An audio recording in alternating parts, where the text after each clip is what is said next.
వేల ఉద్యోగాలు సార్. ఉద్యోగాలు అంటే సార్ అన్ని పార్టీలకు ఇచ్చివ్వండి సార్. ఒక 20 ఉన్నాయనుకోండి, అధికార పార్టీకి 2 ఇచ్చివ్వండి సార్, అపోజిష పార్టీకి 1 ఇచ్చివ్వండి sir. Congress, CPI, CPM, BJP అడగని పాపం సార్. అప్పటికి కూడా చాలదనుకోండి, 6 నెలల్లో రిటైర్ అయ్యే వేకెన్సీ కూడా ఫిలప్ చేసుకోండి సార్. నేను సమన్వయం చేశారు. ఎవరితో మాట్లాడలేదు, అందరూ ఆల్ పార్టీస్ ఎమ్మెల్యేస్ పనిచేయించుకున్నాడు సార్. ట్రాన్స్ఫర్లు అనేది మొత్తం అన్నీ చేసుకోండి సార్. డిప్యూటీ కమిషనర్ కూడా నా మాట జవదాటనకు లేదు సార్. కారణం రామారావు ఇచ్చిన గౌరవం అండి. ఆ ముఖ్యమంత్రి ఆ నీడ మనకు పడితే సార్ కింద భయపడతారు సార్. ఇంకా అటువంటి ప్రేమ నేను చూడలేను సార్.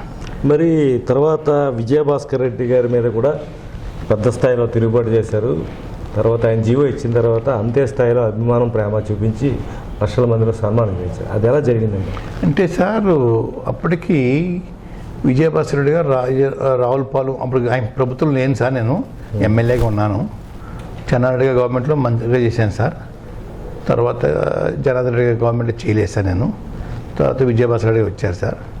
రావులపాలెం సభకి ముఖ్యమంత్రిగా వస్తున్నారు సార్.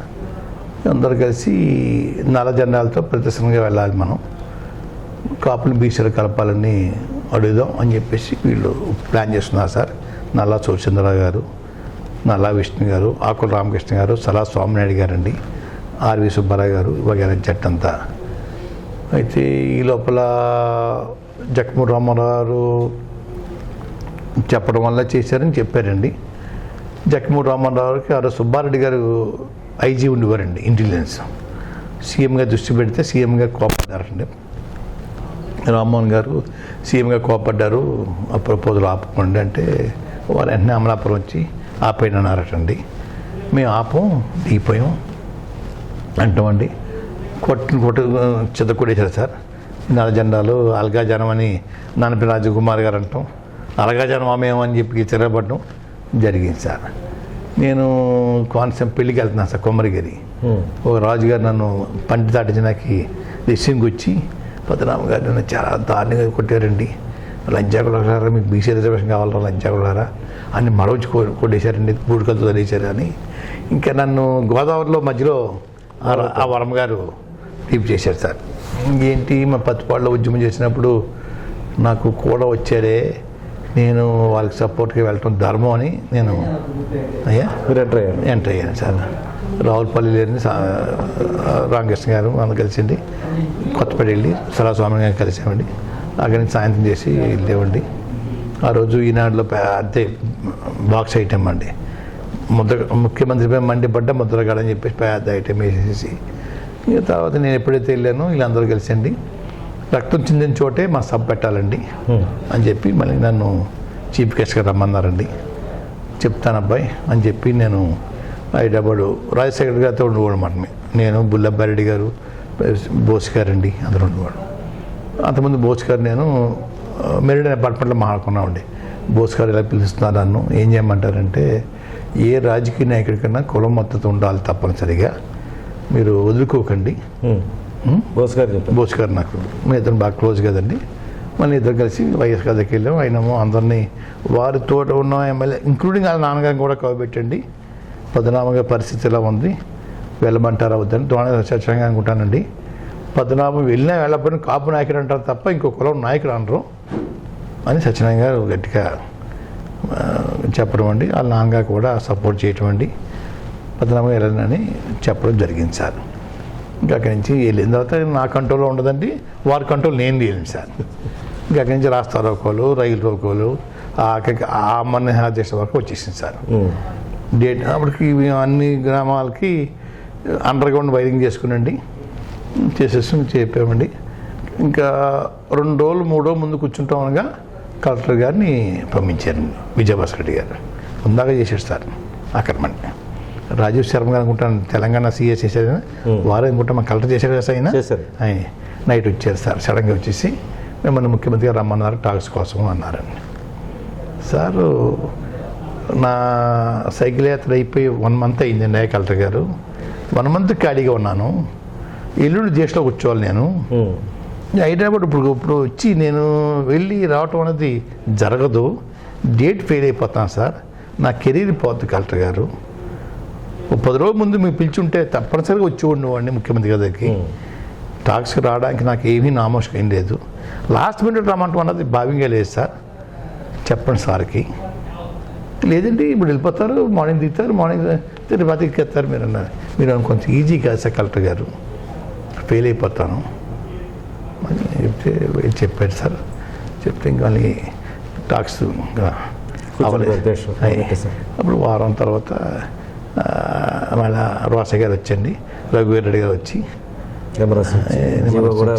హెలికాప్టర్ వచ్చేయండి, అప్పటికప్పుడు క్యాబినెట్ సమావేశం పెట్టి ఇవ్వాలని నిర్ణయం చేయటం చేశారండి. చేసిన తర్వాత అప్పట్లో ప్రతిగా లా గురించి మాకు తెలియదు కానండి, వారు ఇచ్చిన జీవో మీద చంద్రబాబు నాయుడు గారే ఒక పెద్ద ఆయన చేత హైకోర్టులో వేయించారండి. కమిషన్ ఉండగా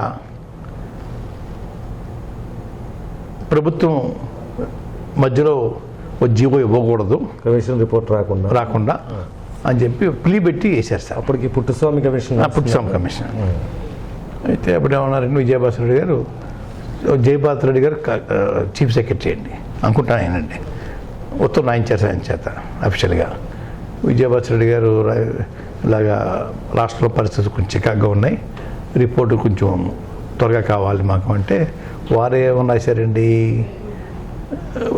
ప్రభుత్వం మధ్యలో ఇంటర్వ్యూ రిపోర్ట్ అడిగే హక్కు చట్టంలో కల్పించుకోలేదు ప్రభుత్వం, అయినా సరే తొందరగా ఇవ్వడానికి ప్రయత్నం చేస్తాను అని వారు రిప్లై ఇచ్చినట్టుగా చెప్పారు సార్ నాకు. అప్పుడు మళ్ళీ విజయభాస్కర్ రెడ్డి గారు ఏం చేశారండి, చట్టాన్ని సవరణ చేస్తూ ఆర్డినెన్స్ ఇచ్చారు సార్. ఇంటర్వ్యూ రిపోర్ట్ తెప్పించుకునే హక్కు అధికారం ప్రభుత్వం కల్పించుకుంటూ మళ్ళీ ఒక ఆర్డినెన్స్ ఇచ్చారండి. ఆర్డినెన్స్ చట్టవై లోపల ఎల్స్ నోటిఫికేషన్ వచ్చేసింది సార్. అది పెద్ద డ్రాబ్యాక్ అయిపోయింది సార్. అయిపోయినండి వారు ఉండగానే ఇప్పటికి బీసీలుగా కంటిన్యూ అయిపోదు మేము. మా దురదృష్టం అది ఒకటండి. దాని మీద చంద్రబాబు నాయుడు గారు కొంచెం తెలివితేటలుగా ఒక 10 సీట్లు ఎమ్మెల్యే సీట్లు ఎక్కువ ఇచ్చారు సార్. కాబట్టి రిజర్వేషన్ కన్నా మన ఎమ్మెల్యే సీట్లే ముఖ్యం అని చెప్పి మా జాతి అంతా అటు మళ్ళీ ఈ ప్రవాహం ఇటు మారింది సార్. చల్లబడింది అంత వాతావరణం,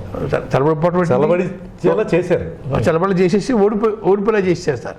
విజయభాస్కర్ గారు ఓడిపోయారండి, కాంగ్రెస్ పార్టీ ఓడిపోయిందండి, నేను ఓడిపోయాను సార్, నాకు సపోర్ట్ చేసిన బోస్ గారు ఓడిపోయాడు సార్. అది మరీ ఘోరం సార్. అయ్యా ఓడిపోట్లో అంతా నిర్వీరైపోయాం సార్. నిర్వీరైపోయిన 95లో అండి, 94లో జీవో ఇచ్చారు సార్. 95లో 3 జడ్జీలు 2:1 రేషియోలో ప్రభుత్వానికి జీవో ఇచ్చే హక్కు ఉంది రాజ్యాంగబద్ధంగా అని చెప్పి తీర్పు ఇచ్చారండి. తీర్పు ఇచ్చి ఈ 3-4 పాయింట్ల మీద త్వరగా రిపోర్ట్ తెప్పించుకొని ఈ కార్యక్రమం పూర్తి చేయమని తీర్పు ఇచ్చినట్టుగా ఇచ్చారండి. ఒక జడ్జి గారు కొంచెం అటు ఇటుగా రాశారండి, ఇద్దరు జడ్జిలు పూర్తిగా రాశారండి.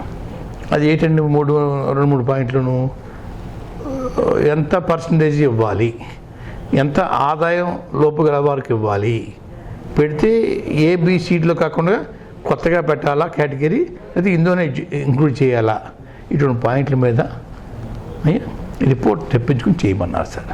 సరిగ్గా ఆ జడ్జిమెంట్ వచ్చేటప్పటికి జీవో ఇచ్చిన పార్టీ ఇంటికి పోయింది సార్.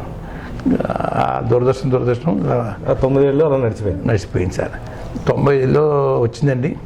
చంద్రబాబు నాయుడు గారు ఎన్టీ రామారావు గారిని కాలిట్లాగే పనిలో మమ్మల్ని వేసాడు సార్. పూర్తిగా మా గారిని అవమానించడం, జోడించి కొట్టించడం, అయ్యా కుర్చీలోంచి లాగేసేసి ఆయన కుర్చీలో కూర్చోవడం, ఇంకా అయ్యే తప్ప ఈ జాతికి సంబంధించింది ఫుల్ బెంచ్ తీర్పిచ్చింది అది అమలు చేయాలనే ఆలోచన మూలం మారేశారు సార్. మూలం మారంటే మాకు కూడా ఇంట్రెస్ట్ పోయింది సార్. వాస్తవం చెప్పాలంటే ఏంటి ఇంత కష్టపడ్డాం, జాతి నన్ను ఓడించినా అదో రకం, బోస్ గారిని ఓడించడం అన్యాయం అండి, కాంగ్రెస్ పార్టీని ఓడించడం అన్యాయం. జీవో ఇచ్చింది, ఈ స్కూల్ బెనిఫిట్స్, రైతులకి బెనిఫిట్స్, కొంచెం డబ్బు కూడా ఇచ్చారు సార్. 6-7 కోట్లు గుర్తులేదు నాకు, ఇచ్చారండి. జీవో 17-18 జీవో కూడా ఇచ్చారు సార్. ఇన్ని చేసినా కూడా మన జాతి గౌరవించలేదు పార్టీని, నన్ను లాగేశారు అని చెప్పి కొంచెం స్లో అయిపోయాం సార్. స్లో అయిపోయిన చాలామంది కూడా నన్ను అడిగేవారు కానండి, ఎవరు ఇంట్రెస్ట్ చూపించలేదండి.